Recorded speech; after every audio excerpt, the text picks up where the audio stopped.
Shelton. She's the singer.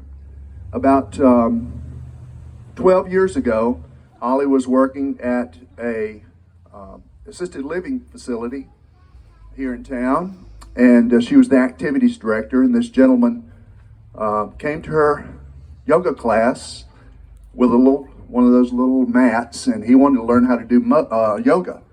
And so we thought that was interesting. She struck up a conversation with him. His name was George Mills, and George was a survivor of Pearl Harbor.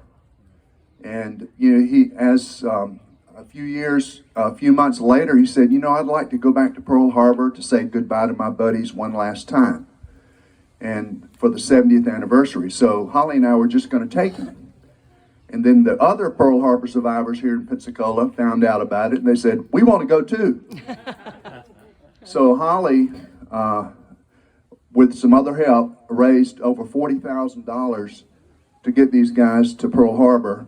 And Gary Sinise arranged plane tickets for us to go to Pearl Harbor on December 4th, 2011, all the way to that Saturday. So it was a special day there at Pearl Harbor. We took a documentary crew, and we went to every place that those 6 survivors were during that fateful day. And it's as we were trying to raise money, I found out one of the Pearl Harbor survivors was a French horn player. I said, cool, because I don't know if you know or not, I was the Civic Band leader, Pensacola Civic Band conductor for 34 years. And when I found out he was a French horn player, then I found out, he said, after playing French horn in the Navy Band for 7 years, it'd be a little bit easier to play, to be a conductor. I said, oh, well, I don't know about that. But he became a conductor, and he served in the Navy for 30 years, retired in 1968. And so when I found out that he was a conductor, I asked him if he would like to conduct the Civic Band. Well, he said, sure.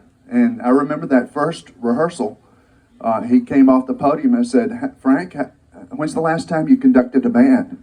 He said, 43 years ago. And it's pretty amazing. And so each year he has come back to conduct and tell his story about Pearl Harbor. And year before last, I was sitting around in my office here, and I'm going, I wonder who the oldest conductor is in the world. I found out it was someone that was 100 years old and 221 days.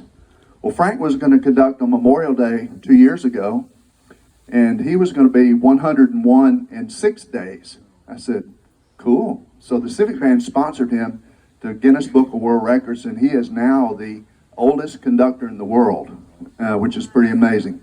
And right now we believe he's the oldest living Pearl Harbor survivor. So pretty amazing too. So we're really happy to have him here today. What we're going to do is we're going to let Frank talk a little bit, and then we'll have a moment of silence, and then we'll play taps. And then if you'd like to come and speak with Frank or take a picture with him, he's up for that.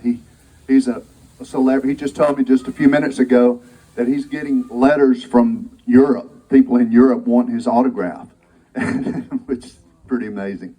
So anyway, would you please welcome out Mr. Frank Emond.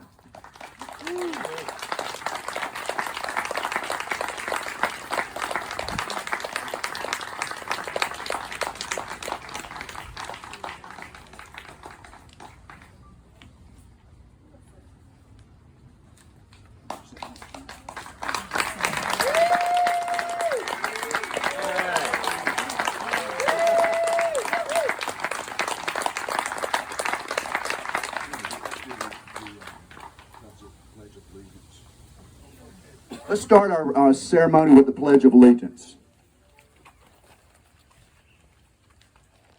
I pledge allegiance to the flag of the United States of America and to the republic for which it stands, one nation, under God, indivisible, with liberty and justice for all. Mr. Frank has the mic. You sit. I'll just stand up a little bit if you don't mind. I have a post to hold on to here. It's a great honor to be here today, to look all these people here. And a day of remembrance. And okay, it's a day of remembrance. And I'd like to share with you the one that sticks with me most. I was in the Navy as a musician, as a French horn player. I was stationed on the battleship Pennsylvania at the time of the attack on Pearl Harbor. And we had a band on the Arizona. They were Navy band number 22, and our group was Navy band number 8. But we had known them all, and we had visited each other several times, and we had played together in the same hall a few times so we could listen to each other. So they were sort of our friends with us. They were all about a year or two younger than we were. Of course, I was 21 or 2 at that time, and so I was always the oldest. But it's unfortunate that we had the attack on that day, and we lost the whole band on the Arizona. They're all there with us yet. So each year at this time, that's the one thing most that I think about. And what makes me real sad is that the ones who suffered the most on that is the family of all those young men. The young men were never able to have the joy of having a family and then having children and then grandchildren, and so the families were cheated out of what they usually have. I was very fortunate. On the ship I was on, we only received one bomb hit, but that was enough. And but I have a lot of other things that I remember about that day. But the most important one was the life, say another farewell to that Navy Unit Band 22 on the battleship Arizona. Thank you. Don, do you have anything else you want me to go into? Go ahead. You got the microphone. All right. Well, I had a great career in the Navy. I was 29 before I could get out of the Navy, so I stayed in the full tour. I ended up at the Naval Air Station here as the leader of the band there. Had to retire in 1963, and after that, for 10 years, I was the marina manager on the Naval Air Station. Then after that, I was too old. I just retired. So I volunteered at the Navy Hospital 20 years with wheelchairs and the telephones. So I think it's one of the things that kept me going a long time is to stay to be a volunteer, to feel like you're needed and you have a purpose in your life. And I consider that when people ask me, how come you live so long? It's just because I had a purpose. And I had 2 wives and I have the third one now, and the wives are the ones who have keep me going, have keep me straight and keep me on track. And I consider that one of the main reason that today I'm 103. It doesn't seem possible, but I am 103. Congrats. Thank you.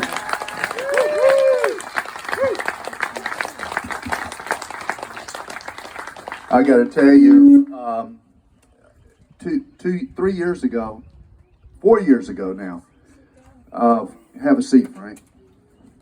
4 years ago, Frank did an amazing thing. He conducted the Pensacola Civic Band on Saturday morning at the World War II Museum in New Orleans. That night, he conducted the Gulf Coast Symphony Orchestra. On Sunday, he conducted the Gulf Coast Symphony Orchestra in Pascagoula, Mississippi. And then he conducted the Pensacola Civic Band on Monday at the park. 4 gigs in 3 days. Isn't that amazing? At 99.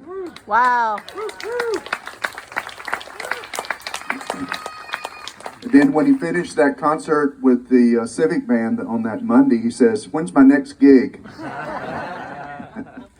So he told me that whenever I always have the first right of refusal when he has gigs. So he's a wonderful person. I've been very honored for Holly and I to know him. And this actually is George Mills. George is the one that we sort of adopted, and we took him to doctors and Walmart and whatever. Unfortunately, he died. Unfortunately, he died the next December, on December 26, 2012. He goes with us to every gig in one form or fashion or another. So at this time, let's bow our heads for 1 minute of silence.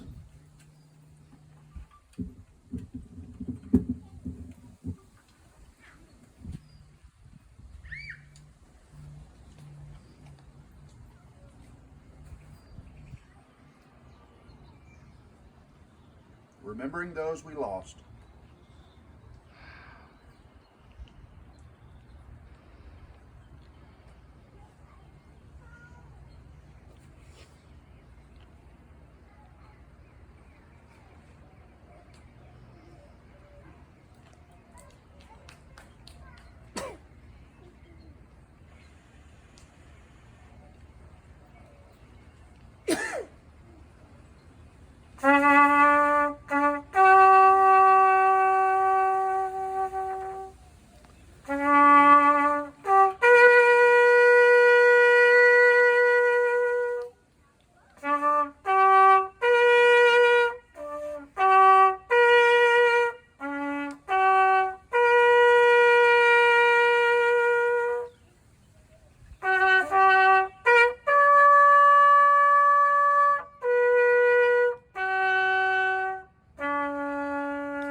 Thank you all.